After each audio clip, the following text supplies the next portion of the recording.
मैं कुछ चीज डिस्कस करना चाह रही थी मीडिया का। मैं अभी देख रही थी क्योंकि मैंने जैसे बताया था कि पाकिस्तान में बहुत सारे औरतों के ऊपर जो तशद्दुद और ज्यादती के जो केसेस हैं वो रिपोर्ट नहीं हो रहे, जो कि मुझे बहुत हैरानी हो रही थी। और इंडिया का भी अगर आप देखें तो आपको मतलब इतना फ्री डाटा एक्सेस आपको मिलता नहीं है। तो मैं कंपेयर मतलब आपको ये तो पता ही होगा कि जो रिपोर्टर्स विदाउट बॉर्डर्स हैं उनकी अगर आप इंडेक्स देखें, जो मोस्ट सेफेस्ट कंट्रीज हैं फॉर द जर्नलिस्ट, उनमें उस लिस्ट में 142 नंबर पे इंडिया 2021 की है, ये 20 की थी वो, और 145 पे पाकिस्तान था। वाह, तो इफ कोई यू ज्यादा लुक फर्क नहीं एट, है। ज्यादा फर्क नहीं है, विच आई वाज सरप्राइज्ड विद। तो मैं ये देख रही थी कि पाकिस्तान में हमें पता है कि बैक इन द डेज हमारे यहाँ पैमरा है जो कि हर चीज को कंट्रोल करता है। इफ यू स्पीक अबाउट कोई 2000 मतलब 6-7 साल पहले कह लें आप कि वो तलत हुसैन ने एक शो किया था जियो टीवी पे, अगर आप लोगों को याद हो। और वो उसमें थोड़ा सा उन्होंने मिलिट्री को क्रिटिसाइज किया था, जिसपे वो जियो टीवी का ब्लैकआउट हो गया था। फिर आपको ये भी याद होगा कि डॉन लीक्स का वो इशू चला था, जिसपे डॉन को काफी सारी मसले मसाइल का सामना करना पड़ा था। अब पाकिस्तान में तो हमें ये चीजें पता है कि ये एग्जिस्ट करती हैं और बहुत ओपनली प्रैक्टिस होती हैं कि आप किस इदारे को क्रिटिसाइज कर सकते हैं, किस सियासी जमातों पे criticism is comparatively easy than establishment itself. आप कौन से बजट को क्रिटिसाइज कर सकते हैं, आप कौन से बजट की स्क्रूटनी कर सकते हैं, कौन से बजट की आपको इंफॉर्मेशन भी मिलेगी। तो वो भी मतलब डिफेंस के बजट की आपको बेसिकली बहुत ज्यादा डिटेल्स नहीं पता चलती। यू जस्ट वो बजट के भी उसमें एक लाइन लिखी होती है कि इतना बजट मुख्तस हो गया, बहुत ज्यादा डिटेल लोगों को मालूम नहीं होती। मगर इंडिया में आई वाज सरप्राइज कि जो February 21 में जो ये जो सेंसरशिप का इनका एक तरह का जो लॉ है, दैट्स ऑल्सो वेरी कंट्रोलिंग। इसमें जो डिजिटल प्लेटफॉर्म है उसके ऊपर इतना स्ट्रिक्ट स्क्रूटनी है कि आप हैरान होते हैं। मतलब कि वो अम, अगर आप उनके गवर्नमेंट को लगता है कि आपकी वो जो कंटेंट है, इवन इफ इट्स पब्लिश्ड, अगर वो उनके मुताबिक इलीगल है, तो आपको वो नोटिफिकेशन देंगे और 3 दिन के अंदर अंदर आपको वो कंटेंट हटा देना, अदरवाइज आपको प्रोसिक्यूशन का सामना करना पड़ेगा।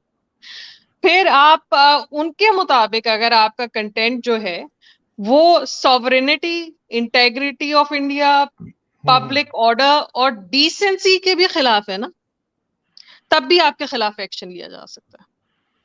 फिर Facebook, social media, Facebook and WhatsApp, अगर आप जैसे जानते हैं कि जो ये एक सेफ कम्युनिकेशन का जरिया समझा जाता है, आपका प्राइवेट है, forget about the media houses.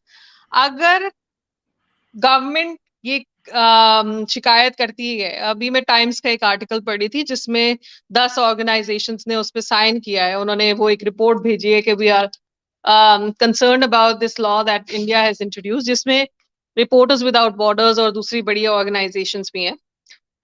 तो उसमें लिखा हुआ था कि अगर फेसबुक और ये जो व्हाट्सएप पे मैसेजेस कोई इस तरह के सर्कुलेट होते हैं और ये गवर्नमेंट कहती है कि दिस इज कंसर्निंग और हमारी इंटेग्रिटी और हमारे उसके खिलाफ हैं, डिसेंसी के खिलाफ या इंतशार फैला रहे हैं, whatever reason they give, these company have to provide the government with the person who originated this message। इसकी इंफॉर्मेशन देनी पड़ेगी इन्हें, गवर्नमेंट को। So those of you who think WhatsApp and Facebook is very safe in India, think again. Those of you who think Facebook and WhatsApp is very safe in Pakistan, think again.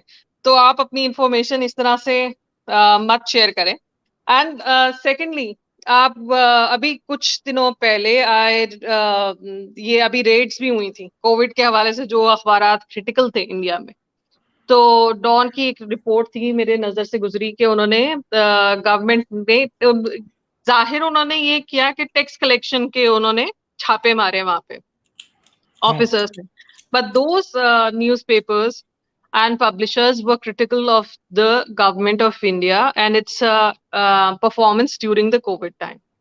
I think Amit will know more about that. And before Amit adds to that, मैं अभी censorship का जो cinema का law है, that is also very concerning in India. Cinema अब क्या है कि सिनेमा एक आर्ट का how do you get? It's an expression of art. इसमें आपको, मैंने एक कहानी लिखी है, वो फिक्शनल भी हो सकती है, वो रियल लाइफ बेस्ड भी हो सकती है, वो बायोपिक भी हो सकती है, वो बायोग्राफिकल भी हो सकती है, वो कुछ भी हो सकती है. दैट इज एन एक्सप्रेशन जिसका हर एक को राइट होना चाहिए. चले आपने सेंसर बोर्ड वैसे बिठाया हुआ है जो वैसे ही उसको स्क्रूटनाइज करता है, आप उसके ग्रेड करते हैं, ये ए ग्रेड है, ये बी ग्रेड है, ये जो भी ग्रेड्स होते हैं कि वो आप एज ग्रुप के हवाले से उसे डिवाइड करना होता है कि ये फैमिलीज के लिए सूटेबल है, ये अडल्ट कंटेंट है, ये बच्चों के लिए देखी जा सकती है. That the censor board is there to do. पर अब इन्होंने क्या किया है, according to this law the government has the right, अगर कोई इस तरह की कंप्लेन आती है उन्हें किसी, अब जैसे अभी काफी सारी फिल्मों के ऊपर पिछले दिनों में इंडिया में काफी दंगे फसाद हुए, काफी सारे एहतजाज हुए. Now the government would have right, I don't know if it's passed और नॉट, इसका अभी काफी ज्यादा वो सिनेमा में इसके ऊपर बातचीत चल रही थी कि मैं देख रही थी एंड ऑफ जून एंड जुलाई में. तो उससे क्या होगा कि कोई भी फिल्म जो ऑलरेडी पब्लिश मतलब वो शायद वो देखी भी जा चुकी है, which has been released, उसको भी रिव्यू करने का गवर्नमेंट के पास राइट होगा. So think about all the movies जिसमें अगर रिलीजन के ऊपर बात की गई हो, अगर उसमें कोई भी इस तरह की जैसे वो वाटर थी या इस तरह की जो फिल्में जिनके ऊपर काफी दंगे फसाद हुए, तो वो तो फिर सामने आएंगी, उनका रिव्यू होगा. So I don't know where India is going with that. I think Amit can add on that, he lives there, he would know more about that. Amit ji, वो जो न्यूज़पेपर का आप बोल रहे हैं ना, तो वो बहुत बड़ा हिंदी डेली न्यूज़पेपर है, दैनिक भास्कर. तो उसके उनके यहाँ इनकम टैक्स की रेड हुई थी, क्योंकि ये कहा जाता है कि वो पिछले कुछ हफ्तों से वो जो कोविड रिलेटेड डेथ है उसके जो एक्चुअल डेटा है वो लोगों के सामने में ला रहे थे. तो ये वाली बात हुई थी. दूसरा, हमारे यहाँ क्या है, जो करंट राइट विंग गवर्नमेंट है उसका सीधा सीधा ऐसा है कि या तो फिर आप बिक जाओ, या तो फिर आपके यहाँ हम कोई रेड करेंगे, या तो फिर किसी और लॉ से हम आपको डराएंगे. तो हमारे यहाँ तो ये हाल हो गया है कि वो एक छोटा सा शेर है कि कुत्ते लड़ाए जाते हैं बोटी के वास्ते, अखबार अब निकलते हैं रोटी के वास्ते. तो जो आज की जो हमारे यहाँ की जो अभी की गवर्नमेंट है वो बिल्कुल भी अपनी आलोचना हल्की से भी बर्दाश्त नहीं करती है. और वो बहुत छोटे छोटे केसेस में इन लोगों ने बहुत सारे से इंडिविजुअल्स हैं जिनके ऊपर यूएपीए एक लॉ है हमारे यहाँ, वो लगा के रखा है. तो वो लॉ काफी स्ट्रिक्ट है और उसमें जो बंदा है उसकी जेल वगैरह की भी सजा है. तो वो ये लोग इस तरह के जो टैक्टिक्स हैं ये यूज करते हैं.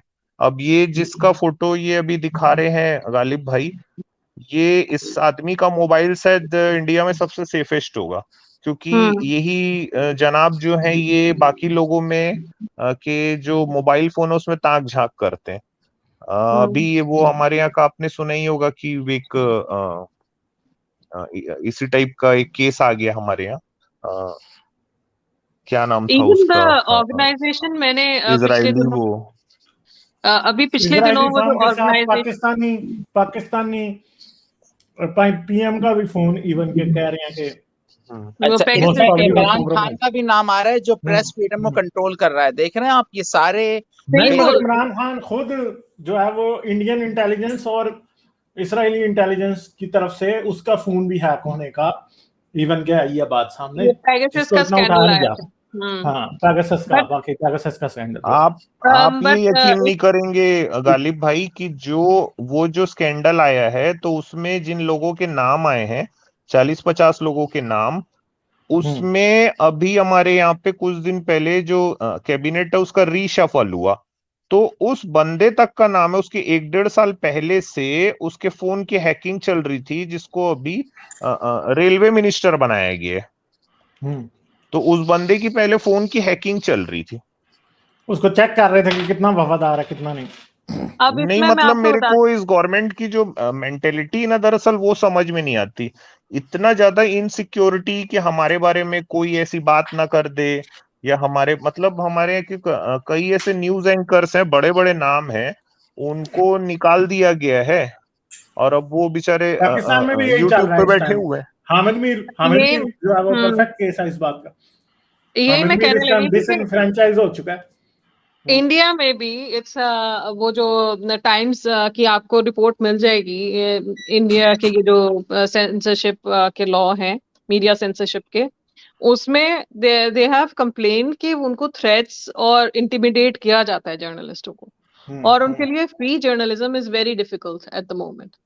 और ये हमने पहले भी देखा था कि वो कौन सी गालिब ऑर्गेनाइजेशन थी जिनके डाटा कलेक्शन पे वो की वजह से उनको ऊपर गवर्नमेंट ने बैन लगा दिया था। एंड मेरे ज़हन में केस नहीं है, आप किस केस की बात कर रही हैं? अभी ये पिछले दिनों जो बहुत वो शोशा उठा था कि उन्होंने कंप्लेन की थी कि India is not a free country है, और वो उनको कर्ब कर रहा है, और उनके इंडिया में उसके फंक्शन ऑर्गेनाइजेशन के यूनाइटेड नेशन की कोई मेरे ख्याल वो था आगे नीचे, या एचआरसीपी का था, एचआरसी का था, दिमाग से अभी मेरे निकल गया।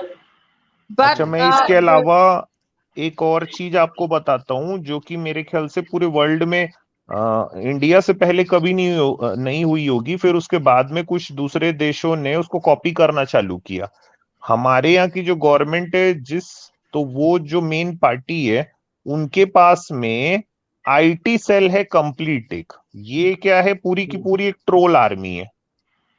और ये जो अलग अलग जगह है जैसे फेसबुक है या कहीं पे, तो जैसे ही इनको कुछ ऐसा दिखता है कि हमारे गवर्नमेंट के खिलाफ किसी ने कुछ लिखा है, तो ये उसको गाली गलौज करना और उसके पीछे पड़ जाना, ये सारा चीजें चालू करते हैं। तो वो बंदा क्या है, वो बेचारा परेशान हो जाता है कि अरे यार मैंने तो एक छोटी सी बात लिखी थी, तो फिर लिखना ही बंद कर दो। तो ये एक पीटीआई भी का भी आईटी सेल है सर, ये नहीं, ये आपके यहाँ ना हमारे से कॉपी किया गया है। अच्छा, हाँ, हमारे यहाँ ये 2011-12 में आ गया था। ये जो फिनोमिना है वो 2011-12 में था। हमारे यहाँ ज़ियाउल हक 77 से 88 के दरमियान ला चुका है, सो वी विन। नहीं, ये जो आईटी वाली जो ट्रोल आ रही है ना, उस समय तो ये फेसबुक वगैरह थे नहीं ना, ये एक्चुअली ये सारा का सारा जो अपना सेरा है, ये जाता है व्लादिमीर पुतिन को। उसको भी चाइनीज गवर्नमेंट को, चाइनीज हाँ, गवर्नमेंट पाकिस्तान में जो इंटेलिजेंस का, आई रिमेम्बर 10-12 years ago, मेरी नजर से वो पूरा गुजरा था। पाकिस्तान ने चाइनीज मॉडल को अपनाया था, उनका वो जो फायरवॉल व्हाटएवर दैट वाज, कि उन्होंने वो इंटेलिजेंस का, स्पाइंग का, and to track people down, वो वहां से लिया था। And I think India didn't want to leave, feel left behind, और उन्होंने भी हो सकता है। गुलजार भाई आपको सॉरी मैंने बीच में काटा। गुलजार भाई, कहीं बहुत दूर जाने की जरूरत नहीं है, चैट में ही आ जाते हैं ना आईटी सेल वाले, थोड़ा चैट भी ध्यान से देख लेना। बिल्कुल अंदाजा है। चलें ठीक है, थोड़ा आगे चलते हैं, ये काफी देर से लोग इंतजार कर रहे हैं। ठीक है, तो सुल्तान आपकी कोई बात? चलें ठीक है Sultan, always good to have you कल।